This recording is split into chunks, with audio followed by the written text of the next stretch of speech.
the two fell in love. Satan lied to him, being the narcissist and manipulator that he is, and told Zach that Jesus was against his sexual preferences, causing Zach to hate Jesus for being an unfair prude. Hanging around Satan encouraged Zach to become somewhat narcissistic, because Satan was never able to give Zach full-blown NPD, or narcissistic personality disorder. I believe that Satan himself has NPD, which explains why his bride, the Jesuit order, attracts people with NPD or tendencies towards NPD. When Rule 13 hung around me and my men, she saw true love in action and wanted it for herself and Zach Knight, sensing that what she felt for Zach and what he felt for her was true love. But Satan forbids his Jesuits true love, telling them that this is his biggest beef with Jesus. Satan says that Jesus lies to the world and tells them true love exists when it doesn't, and that Jesus, on his big ego trip, expects everyone to be as perfect as he is and punishes people for falling below his impossible and unrealistic standards.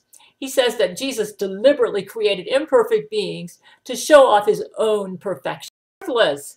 My sister was the pampered golden child, and I was the object of most of the abuse. My sister's self-worth, therefore, was embroiled in making my mother happy, who pampered her as the golden child. So my sister adopted my mother's narcissism. I, on the other hand, struggled with depression over feeling worthless. Finding Jesus gave me a lifeline, and I now put all my self-worth into being the perfect Christian to make me feel worthy, and I disdain my mother's morality, which was pretty atheistic and shallow, based on creating good impressions and not allowing ourselves to become vulnerable to anybody. My sister sided with my mother and figured this was the way to success. She adopted my mother's hatred and distrust of men and the view that women were superior morally to men. For this reason, she made sure to make herself financially independent and trained herself for a career where she'd never have to be at the mercy of a man like my mother was. My sister and I grew up close to poverty or very low middle class because of my mother's divorce, but it was not that bad because my dad, he was an airline pilot and he was paying alimony and child support to my mother. But my mother reminded us every day that it was her strength against a cold, cruel world that kept our family from being on the streets.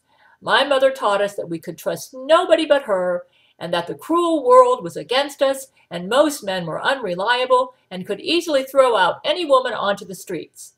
I became the codependent, and as a teenager looked for a partner who was stronger than I and would take care of me. I ended up marrying a narcissist just like my mother. My sister ended up marrying men she could control, and if she couldn't, she divorced them. That was her first husband. Her second husband was a nice guy and put up with my sister's bossiness. He lacked the virility of the men that I attracted. So I got married, and my sister settled down with her second, I would say in regard to her emotions. She was very disciplined about getting her degrees, and narcissists can do that, by the way.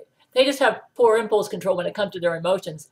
So I got married, and my sister settled down with her second husband and made sure to advance in her career so she would never be at the mercy of any man and never end up like my mother, struggling in poverty to raise her kids because of a man who abandoned her. Because my sister managed to succeed in financial independence, to my mother, she was the golden child. I, on the other hand, chose to stay home and be in submission to my narcissist husband. The first year of the marriage was pretty smooth, though we had arguments when he chose his reputation in the church over me. The narcissistic abuse with David got worse with every passing year, but I told nobody about this. I figured I was stuck in this marriage because of my Christian convictions against divorce. You see, I had to be the perfect Christian. This was my overcompensation against depression for being so worthless, how my narcissist mother raised me. My sister and family had no idea of the dynamics in my marriage. I played my husband's game and treated him like he was perfect, and we seemed to have an ideal marriage to the world. But inside, I felt so alone and had no true friends. That's why I started writing Brent Spiner, just to have a friend, somebody I could show my vulnerabilities to and who wouldn't harm me because of that. So my sister and I lost contact pretty much after our marriages grew in different directions, and we pretty much drifted apart, our lives going in different directions. I playing out my codependency and my sister playing out her narcissism. My sister wanted children and despised her first husband who didn't want children. You see, my sister hated my father for abandoning her and planned to be just like my mother, who claimed to love her children. My sister would never abandon her children. In fact, like my narcissist mother, my sister had fears of abandonment and never trusted any man, which explains her financial independence. And I, the codependent, overly trusted men in rebellion to my mother and wanted someone like my mother, stronger, to take care of me. At the time of my divorce, I could have easily been on the streets. I had no job skills and my degrees were not in fields that were employable. I also struggled with health issues that made it difficult for me to work.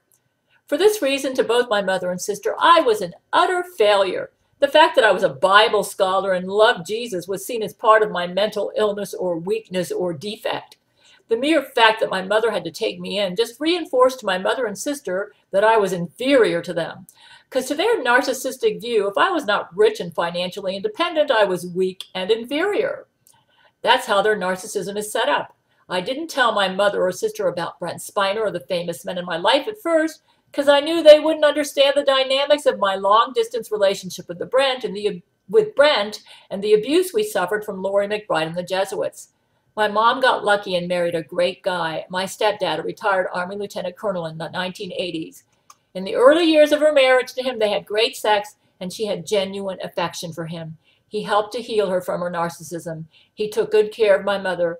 I think when they were having great sex, she may have actually been cured of her narcissism.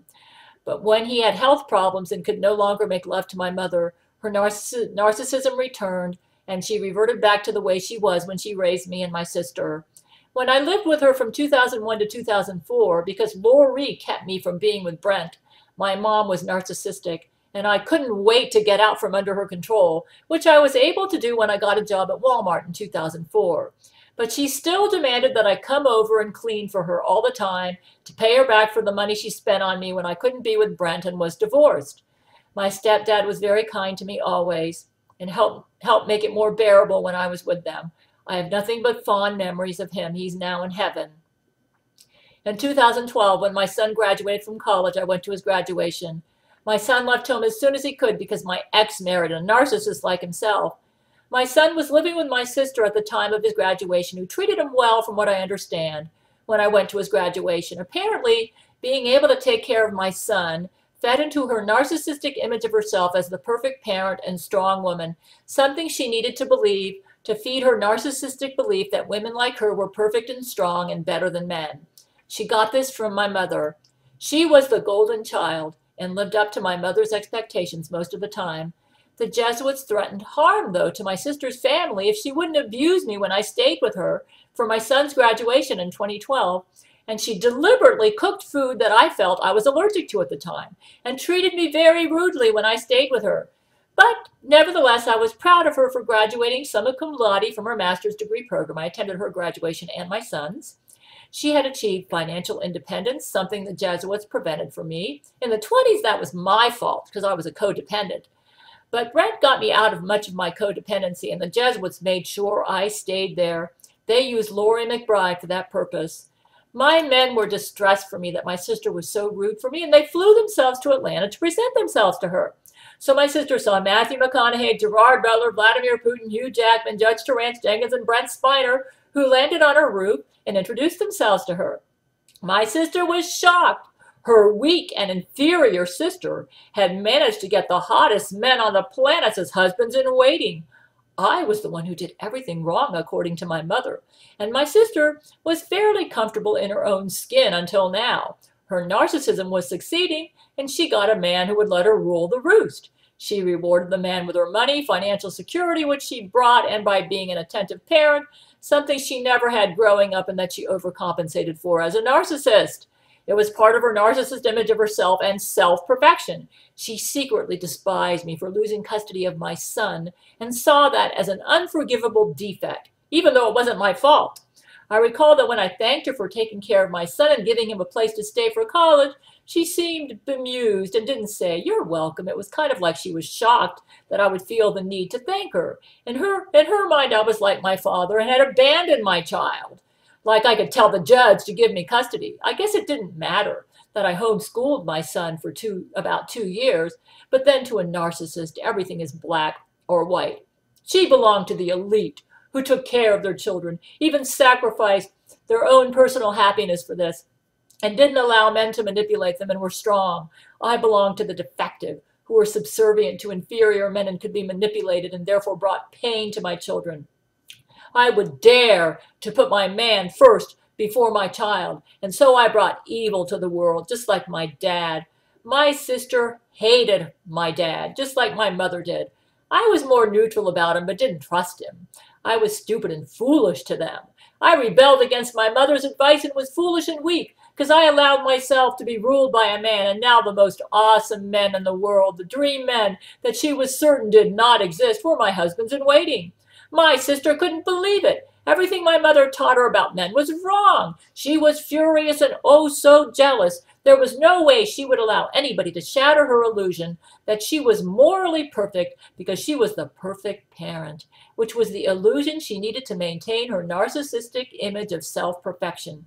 She respected no man, and this was cool because true love was a fairy tale, and her sacrifice for her narcissism showed her to be strong and perfect. She only married someone she could control, and thus sacrificed her personal happiness to be the perfect parent. I hadn't done so, and now I got the best guys in the world. I had proven that what my mother taught her about men was wrong, and that she too, if she had rebelled against my mother like I had, could have men like me. But alas, she had developed herself into a bossy woman like her mother, and was not at all like me, her compliant sister, and she knew no man would love her. In fact, she didn't even know who she was, outside of her self-image as the perfect parent. Her narcissism raged, and Laurie McBride, another narcissist, befriended her, and they both had one thing in common. They both hated men who wouldn't be their cuck and help reinforce their image of themselves as perfect. Actually, they loved no men. They didn't even know who they were. They only knew they were furious that it appeared true love existed, and they had no idea how to get it. And the fact that it existed meant that they were inferior because they didn't have it. The solution: destroy true love, especially in those who make them appear inferior, because their lives show that true love exists and they don't have it. How could such a superior and perfect person not have true love? No way. They'd rather kill than acknowledge that they were anything less than perfect. And those who made them feel this way were their competition and got all their rage. They are feeling more and more threatened as truth exposes their hypocrisy, selfishness, and their sham, and have now resorted to murder and war crimes against the human race as they strive, with Satan egging them on, that their perfection must rule the world, even if it means killing everybody on the planet except their elite group.